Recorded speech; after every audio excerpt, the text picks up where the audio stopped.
өнөөдөр кавертил хоорондын далайцыг жишээ бодлогоор дамжуулан хүргэе. Медиан гэж юу вэ хүүхдүүд ээ?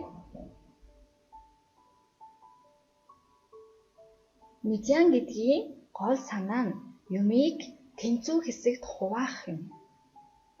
Бүгдээрээ жишээ бодлогоор харъя. Дараах өгөгдлийн медианыг олоорой гэсэн байна. Үүний тулд эхлээд өгөгдлийг өсөх хэрэмбээр ирэмблэе. Эндээс медиан нь 27 гэж харагдаж байна. Тэгэхээр хэдүүлээ медианы тодорхойлолтыг харъя. Өгөгдлийг өсөх хэрэмбээр байрлуулсны дараа өгөгдлийг тэнцүү тооны утгатай хоёр хэсэгт хуваан заглах утгыг медиан гинэ. Медиан нь өгөгдлийг хоёр тэнцүү хэсэгт хуваадаг байна. Үүний доод хагас хэсгийн өгөгдлийн медианыг доод кавертил гэнэ. Дээд хагас хэсгийн өгөгдлийн медианыг дээд кавертил гинэ. Медианыг Q2 гэж тэмдэглэнэ. Доод кавертилийг Q1 гэж тэмдэглэнэ. Дээд кавертилийг Q3 гэж тэмдэглэх нь байна. Дээд доод кавертилуудын ялгуурыг кавертил хоорондын далайц гинэ.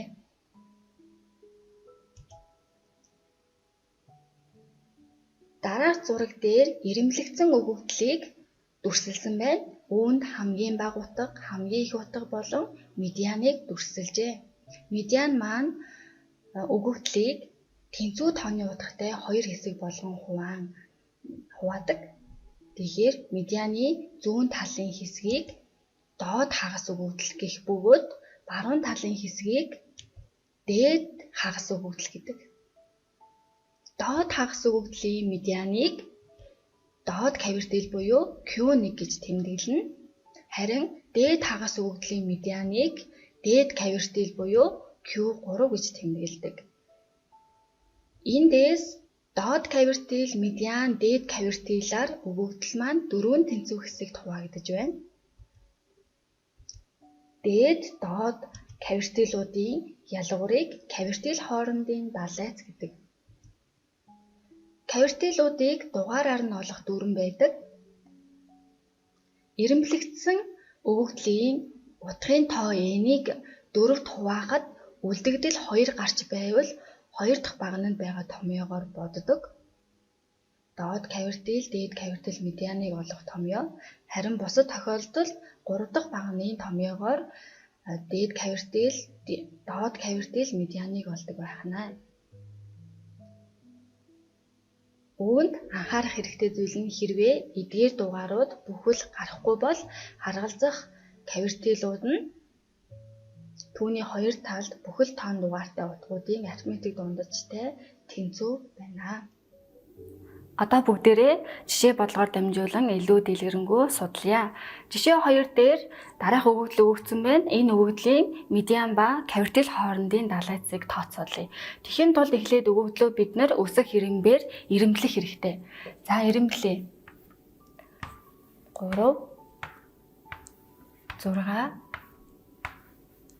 9 11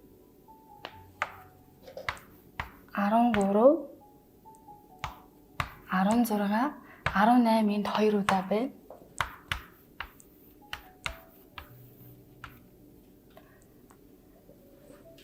20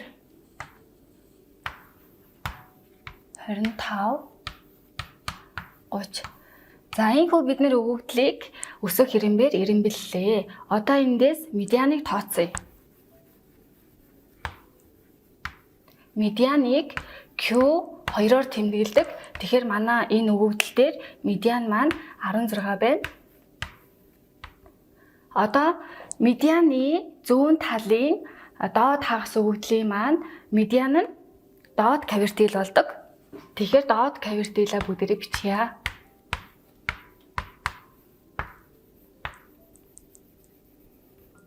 Доод кавертилийг Q1-ээр тэмдэглэнэ.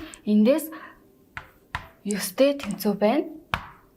Медианы дээд хагас өгөгдлийн маань медианыг дээд кавертил гэж нэрлэнэ. Тэгэхээр дээд кавертил маань 20 байна.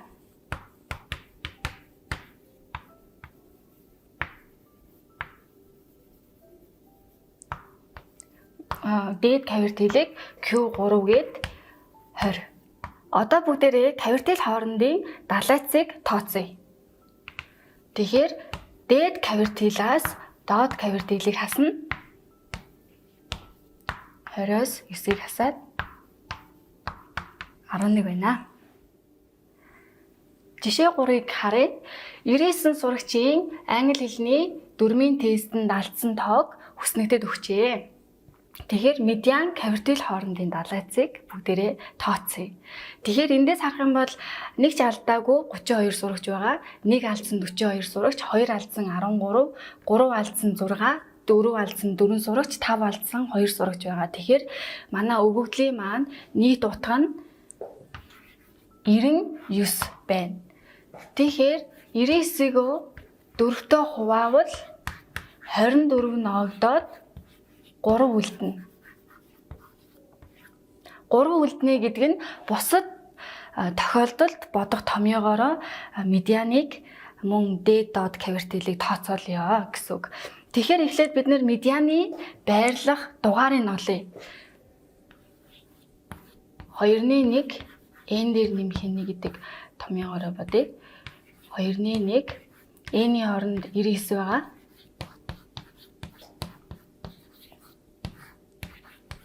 Энд 2 хураагдаад 50. Өөрөөр хэлбэл медиан маань 50 дугаарт байрлах утга байна гэсэн үг. Тэгэхээр 50 дугаарт байрлах утга маань эндээс харвал 32, энэ хоёрын нийлбэр бол 74 гарна.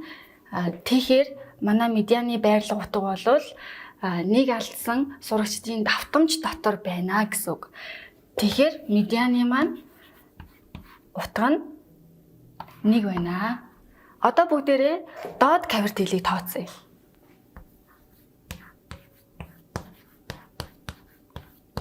За энд n маань өгөгдлийн маань нийт утга 99 байгаа. 4-ний 100 болно. Хураагдаад 25. Өөрөөр хэлбэл доод кавертил маань 25 дугаарт байрлах утга юм аа. Тэгэхээр 25 дугаарт байрлах утга маань энэ тэг дотор байгаа давтамж доторх 32 дотор байгаа гэсэн үг. Тэгэхээр доод кавертил маань тэг байх нэ. Одоо дээд кавертилийг тооцъё. 4-ний 3. Энд дээр нэмэх нь 1. 4-ний 3-ыг үржих нь 100 болно. Эндээс хураагдаад энд 25 үржээд энд 75 байна. Өөрөөр хэлбэл дээд кавертил маань 75-д байрлах утга байна. Тэгэхээр 75-д байрлах утга маань эхний энэ хоёрын маань нийлбэр бол 74 байгаа. Нэг нэмээд 75 болоод тэгэхээр хоёр дахь давтамж буюу 13-т давтамж дотор маань дээд кавертилийн маань утга байрлана гэсэн үг. Тэгэхээр дээд кавертил маань Q3 2 байна. Одоо бүгдээрээ кавертил хоорондын далайцыг тооцъё. Тэгэхээр дээд кавертилаас доод кавертилийг хасна. Тэгэхээр дээд кавертил маань 2, 2-оос t-ийг хасаад 2 байна. За жишээ 4 дээр дараах зураг өгөгдсөн байна. Тэгэхээр энэ зургаас бид нэр өгөгдлийг зохиогоод эндээсээ Q1-ийг олъё, Q2-ыг олъё, Q3-ыг бүгдээрээ тооцоолж олъё. За тэхийн тулд эхлээд бүгдээрээ энэ зургаас ажиглая. 7 дээр 1 цэг байна гэдэг нь өгөгдлийн маань эхний утга 7 1 удаа бичигднэ гэсэн үг. За дараагийнх дээр 9 дээр 2 цэг байна гэдэг нь өгөгдлийн маань дараагийн утгууд 9 2 удаа бичигдэх нь байна. За 10 3 цэгтэй байгаа учраас өгөгдлийн маань дараагийн утгууд 3 ширхэг 10 үргэлжилж бичигдэж байна. Дараа нь 11 12 дээр 2 цэг байгаа учраас 2 удаа 12-ыг бичиж байна. Тэгээд 14 байна. За ийхүү бид нэр өгөгдлөө зохиолоо. За өгөгдөл маань ирэмлэгдсэн хэлбэртэй харагдаж байна. Тэгэхээр одоо бүгдээрээ Q1, Q2, Q3 хэрхэн тооцоолохыг харъя. За өгөгдөлт маань нийт 10 утга байгаа. За тэгэхээр 10-ыг 4-т хуваахад 2 ноогдоод 2 үлдэнэ. 2 үлдэгдэл үгэн тийм ээ. За тэгэхээр бид нэр одоо медианы байрлах дугаарыг тооцъё. 2-ны 1 n дээр нэмэх 1 гэдгээр медианыг тооцъё. Өгөгдлийн маань утга 10 байгаа. 10 дээр 1 нэмээд 11. Тэгэхээр 2-ны 11 болно. Эндээс 5.5 буюу медианы маань байрлах дугаар маань бутархай тоо гарлаа. Тэгэхээр бид нар медианыхаа энэ тоонд ойр орших 2 утгын арифметик дунджийг тооцсноор медиан маань тодорхойлогдно гэсэн үг юм аа. За тэгэхээр 5 ба 6-ад байрлах 2 утгын арифметик дунджийг тооцно гэсэн үг. Тэгэхээр эндээс энэ 2 утгын арифметик дунджийг тооцох нэ. Тэгэхээр 10 дээр 10 нэмээд 2 хуваахаар энд 10 гарна. Өөрөөр хэлбэл манай медиан маань 10 байна гэсэн үг. За одоо бүгдээрээ доод кавертилийг тооцъё. 4-ний 1 n дээр нэмэх нь 2. За 4-ний 1-ийг үржих нь утга маань 10 байгаа. 10 дээр 2-ыг нэмээд 4-ний 12 эндээс хурагдаад 3. Өөрөөр хэлбэл доод кавертилийн маань байрлах дугаар нь 3 байна гэдэг нь 3 дугаарт байрлах утга маань доод кавертил болно гэсэн үг. Тэгэхээр эндээс харуул 3 дугаарт байрлах утга маань 9 байна. Тэгэхээр Q1 маань 9 байна. Одоо бүгдээрээ дээд кавертилийг тооцъё. За 4-ний 3n дээр нэмэх нь 2 гэдгээрээ бодъё. 4-ний 3-ыг үржих нь 10, нэмэх нь 2. Эндээс 4-ний 32. Хурагдаад 8. Өөрөөр хэлбэл дээд кавертилийн маань байрлах дугаар нь 8 буюу 8 дугаарт байрлах утга маань дээд кавертил болно. Тэгэхээр эндээс тооцвол дээд кавертил маань 12 байна. Тэгэхээр Q3 маань 12 гэсэн үг. Одоо бүгдээрээ кавертил хоорондын далайцыг тооцъё. Тэгэхээр Q3 буюу дээд кавертилаас доод кавертилийг хасна. Дээд кавертилийг бид нар 12 гэж тооцсон. 12-оос 9-ийг хасаад 3 байна. Жишээ бодлого 5. Нэгэн байгууллагын ажилчдын насны тоо өгөгдөж. А-д нь давтамжийн үснэгтийг байгуул, Б-д нь хоригдсан давтамжийн графикийг байгуул, В-д нь метаныг ол, Г-д нь дээд доод кавертил хоорондын далайцыг ол гэсэн болов байна. За энд биднэрт ажилчдын насны өгөгдөл харагдаж байна. Бүгдээрээ давтамжийн үснэгтийг байгуулахын тулд эхлээд өгөгдлөө эрэмблэх ёстой. За эрэмблэе. За багш нь энд өгөгдлийг өсөх хэрэмбээр байрлуулаад бичсэн байна. 22-оос 28, 31-ээс 39, 40-оос 49, 51, 55 гэдэг эрэмблээ бичсэн байна. Энэхүү эрэмблсэн өгөгдлөө бүгдээрээ тэнцэн урттай завсруудад хуваая. За эхний завсрыг багш нь 20-оос 30. Дараагийн завсрыг 30-аас 40, 40-оос 50, 50-аас 60 гэж завсруудад хуваая. За тэгвэл эхний завсарт маань нийт 20-оос 30 гэсэн завсарт маань нийт давтамж нь 8 байна. За дараагийн завсарт нийт давтамжийг тооцоолох юм бол 11. За 40-оос 50 гэсэн завсарт нийт давтамжийг тооцоолох юм бол 9 гэж харагдаж байна. За энэ завсарт 2 ах нь. За эндээс нийт давтамжийг тооцох юм бол 30 болох нэ. За бидний байгуулсан энэ хүснэгтийг давтамжийн хүснэгт гэж нэрлэдэг байна. За бид нь хуримтлагдсан давтамжийн график байгуулсан. За одоо бүгдээрээ хуримтлагдсан давтамжийн график байгуулъя. Тэгэхэд тулд бид нар эхлээд хуримтлагдсан давтамжийн хүснэгтийг байгуулах ёстой. Хуримтлагдсан давтамжийн хүснэгтийг байгуулахдаа давтамжийн хүснэгтээ ашиглана. За багш нь давтамжийн хүснэгтээс 30-аас бага насны, 40-оос бага, 50-аас бага, 60-аас бага насны гэдээ ангиллаад биччихье. За тэгвэл 30-аас бага насны нийт ажилчид бол 8 гэж харагдаж байна давтамж нь.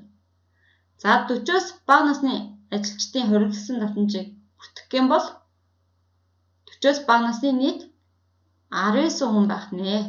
Хуримтлагдсан давтамж нь. За 50-аас бага насны нийт 28 ажилчид байна. За 60-аас бага насны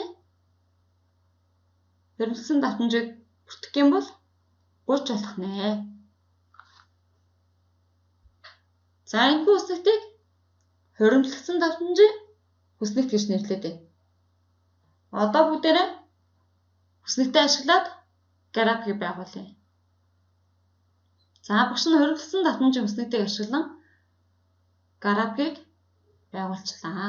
За график маань ийм хэлбэртэй болох нь. Эндээс бүгдээрээ метан болон D-дот кавитал хоорондын далайцыг тооцъё. За эхлээд метаныг тооцъё. За метаныг тооцохын тулд график дээр нийт давтамжийн хагаст харгалзах утга бол метан болдог. За нийт давтамж маань графикаас харахад 30 гэж харагдаж байна. За 30-ын хагас бол 15 байх нь шүү дээ. 15-д харгалзах утга бол бидний олгож байгаа метан болох нэ.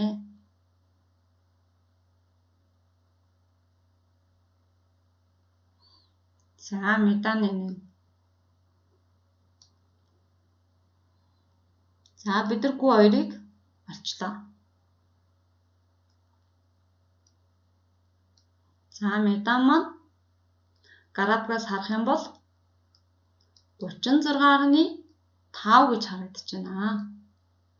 Одоо бүгдээрээ D-дот кавиталыг тооцъё. За нийт давтамжийн 25 ба 75-д харгалзах утга нь харгалзан D-дот кавиталууд болдог. За тэгвэл нийт давтамжийн 25% бол 7.5. 7.5-ын харгалзах утга бол бидний олгож байгаа дот кавитал болох нэ.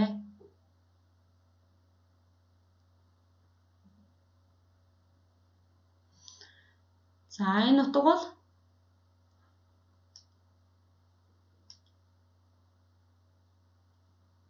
Q1. За графикаас харахад 29 гэж харагдаж байна. Дот кавитал нь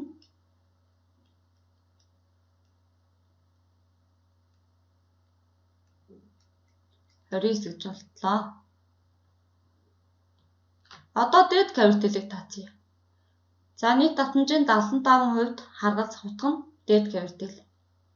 За тэгвэл 30-ын 75% буюу 4-ний 3 нь 22.5. За 22.5-д харгалзах утга бол дэд кавитал болох нэ.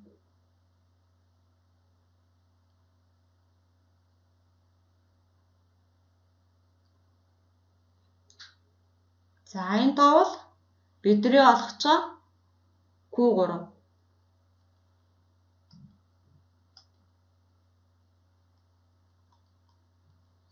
За Q3 маань эндээс 44 гэж харагдаж байна.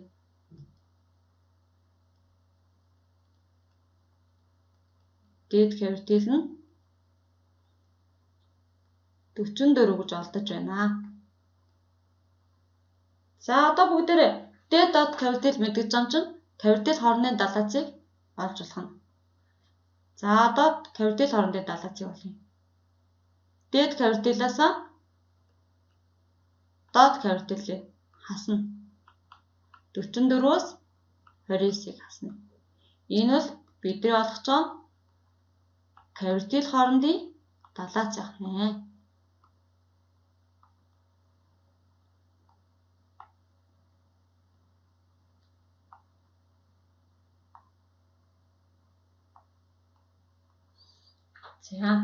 За бүгдээрээ жишээ бодлого 5-аас хуримтласан давтамжийн графаас метан, дээд кавертил хоорондын далайцыг олж сурлаа. Өнөөдрийн хичээлээр тоон өгөгдлөөс мөн давтамжийн хүсэг дээс графаас метан болон дээд кавертил хоорондын далайцыг тооцож сурлаа. Гэрийн даалгавар сурах бичгийн хуудас 179-ийн дасгал номер 18-аас 21 мөн даалгаврын сангийн бодлогуудыг бие даан бодоорой. Бодлого бодож өөрийгөө хөгжүүлээрэй. Баяртай хүүхдүүд ээ.